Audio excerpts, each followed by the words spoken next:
All right, it's been a minute, but I want to welcome you to Side Hustle Academy. This is a series I'm doing, and I'm going to do it for as long as I need to do it so I can get those entrepreneurs, I can get those young business people, I can get those who have a business and want to take it to the next level off your couch and motivated to do good business. So first things first, whenever you want to start a business, you want to make sure you know your business idea.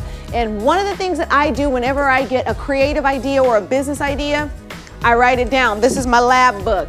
You can get a notebook, you can get a piece of white paper off the printer, you can get a Post-it, and I know that you can use your phone and you can screenshot some stuff, but there's something about writing your idea down that really brings it to life and cements it in you. So my first tip for you is once you have your creative idea, your business idea, write it down.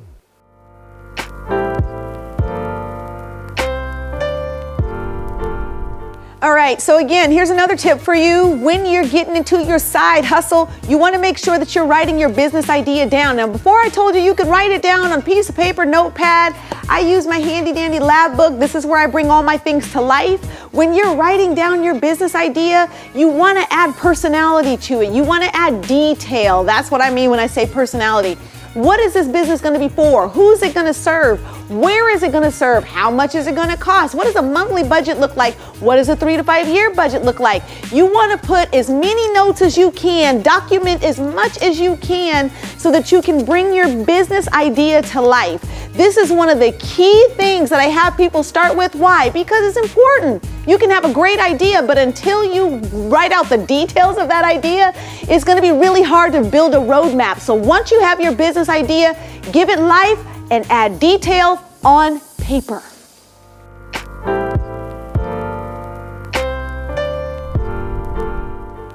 All right, so now that you have your idea, now that you're jotting it down, taking down notes, making it all real, putting it on paper, here's something that you need to consider. How much time do you have to commit to your side hustle? Now, if this is your full-time hustle, you got all day. Let me tell you, as an entrepreneur, since I was 11 years old, I mean, an 8-hour clock in, clock out is never something I did. I had all day to grind and work on my hustle. But if this is your side hustle, you need to determine right now how much time you have to dedicate to it.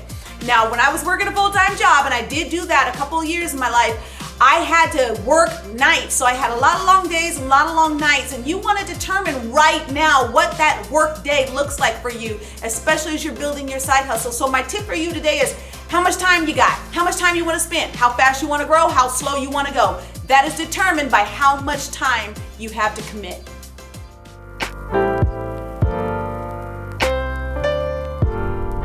Welcome back, Ms. T here. Got another tip for you as we're diving into our Side Hustle Academy.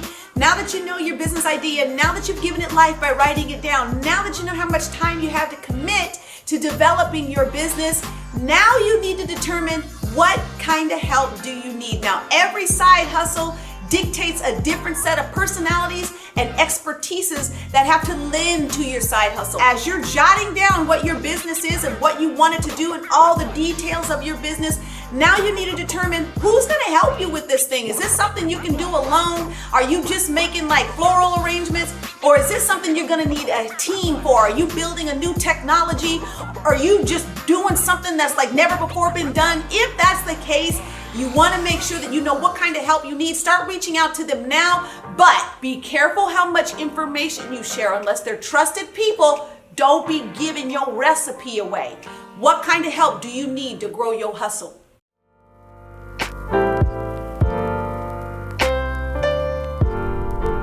Now that you know what you want to do, we have to give your baby a name. So as you're coming up with your business, one of the very, very important things you want to consider is, what are you going to call this thing? So when I was first developing my dance studio, I went to my husband and said, hey, this is what I'm doing. And we kicked it around 4 months. We went back and forth, back and forth. So we came up with the name Studio T Dance Academy. But we knew that it had to have something that distinguished our studio to make it different from everybody else's, because everything we did was non-traditional. Every dance style we offered was urban. So he added urban to our Studio T Dance Academy, and we became Studio T Urban Dance Academy. Now our name not only says who we are, it also says what we do. And I know sometimes people come up with names and it's like, what does that mean? You want to be very careful and clever that your company name, your business name, your hustle name, your grind name not only describes what you do, but is true to who you are.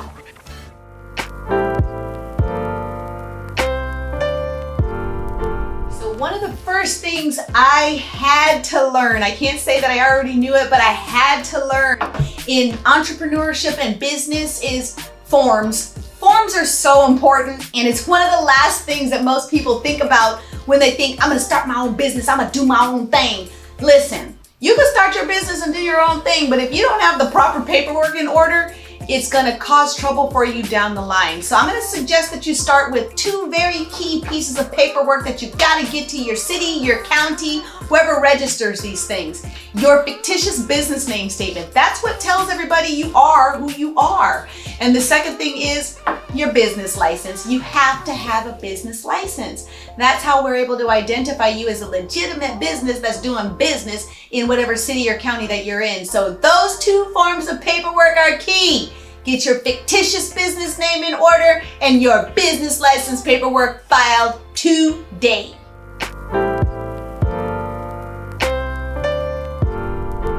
You are ready. You got your paperwork done, you got your name, you got your plan written down, you're ready to do business. Now let me tell you something that really messed me up that I didn't do in the beginning.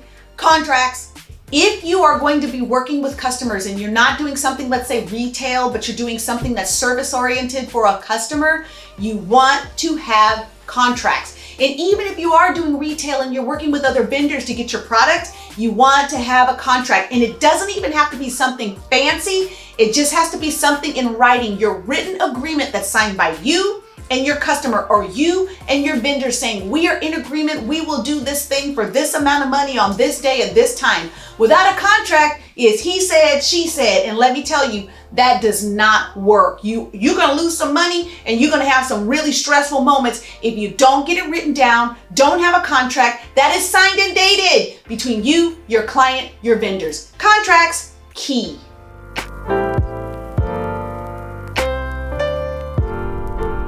What do you do when your side hustle is not making money? Now, let me tell you, when I first got started doing my side hustle, I still had a full-time job because I was still kind of working stuff out. I wanted to make sure that this is really what I wanted to do full-time. But when I got to a place where it wasn't making money, I had to revisit things. Is this an opportunity to re-strategize about what my products are? Is this an opportunity for me to find out if this is the right market that I'm trying to get my product into? When I'm not making money with a side hustle, that is a time for evaluation. So make sure when it's not making money, find out where the drains are. Are you going too fast? Are you buying too much equipment, which is draining the money? Or is your product just not selling? Is there something you need to fine tune? This is when you want to take the time to do one of two things. Am I going forward with this? And if that answer is yes, you want to evaluate your product and evaluate your market and make sure what you're producing is something that people want to consume.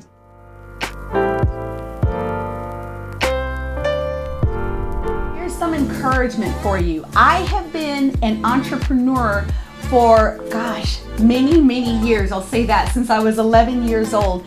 And I've had easily 20 companies, from creative ideas or things that I just was passionate about. But there is a point when you're building your side hustle where quit will try to come on you. You don't want to do it anymore. It's a lot of work. Or how can you juggle everything all at the same time? I want to encourage you with something today. Look, if you're doing a side hustle and you're just trying to see if your idea works, stay in it. If it's not costing you money and it's just costing you time and you have the time to gift to it, stay in it. But if it's something that, it's just not gonna work, you gave it a shot, it's not working out, and you wanna quit it, I would say pause. Think about it, come back to it, give it another go. That way you'll really know it's not gonna work. Before you quit, pause, think, and give it another try.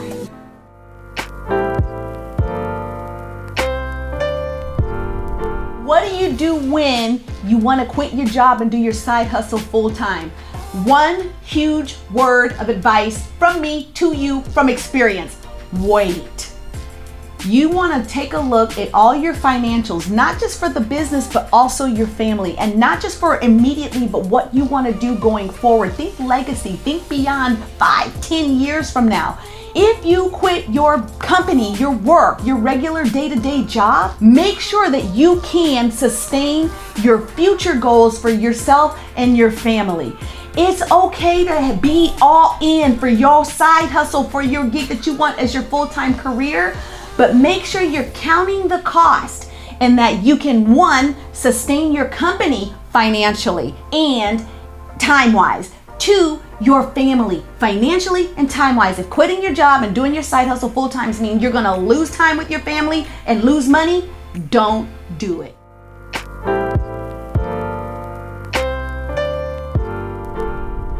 Okay, so I get this question all the time, and I have tons, I'll tell you, years and years of experience in this one area. What do you do when your customer is not happy? Okay, so more often than not, it's a communication challenge. Really important, have everything written down. When you are both on the same page about what you're agreeing to do, it kind of shuts down any potential for, we didn't do this, we didn't do that. So if you are dealing with a customer that's upset with you, go back to your written agreement. Another thing you can do is be kind. There's nothing like an understanding ear and a kind word to settle somebody down. You never know what's happened to that client in the course of a day, and you might just be the breath of fresh air they need. So what do you do when your customer is upset? Number 1, communication, communication, communication. Number 2, be kind. Find out what's needed in the moment and then circle back to the details of the issue.